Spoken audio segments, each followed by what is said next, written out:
Bilang Chairman Emeritus ng apat na sibiko at makabayang grupo, nagpahatid ng suporta si Dr. Jose Antonio Goytia kay Acting Philippine National Police o PNP Chief Police Lieutenant General Jose Melencio Nartates Jr. hinggil sa matatag na paninindigan nito sa gitna ng mga espekulasyong kudeta sa Administrasyong Marcos. Bukod dito ay may ugong-ugong din ng planong pagbuwag sa kanilang hanay at kwestiyonin ang kanilang katapatan sa gobyerno. Bunsod nito ay kamakailang ipinahayag ni Nartates ang kanyang pagtanggi sa isang loyalty check ng kapulisan.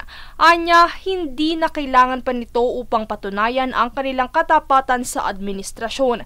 Iginiit din ni Nartates na wala rin siyang nakikitang banta ng kudeta laban kay Pangulong Ferdinand Marcos Jr.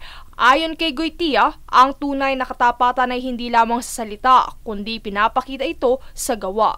Bukod sa PNP, kamakailan ding pinabulaanan ng Department of National Defense ang umano'y coup laban sa Pangulo. Sa kabila ng mga pagpapakalat ng mga impormasyong ito, ay patuloy pa rin ang pagpapakita ng suporta ng iba't ibang hanay ng seguridad upang patunayan ang kanilang pagkakaisa at tiwala sa pamamahala ng Pangulo, partikular ang laban nito kontra korupsyon.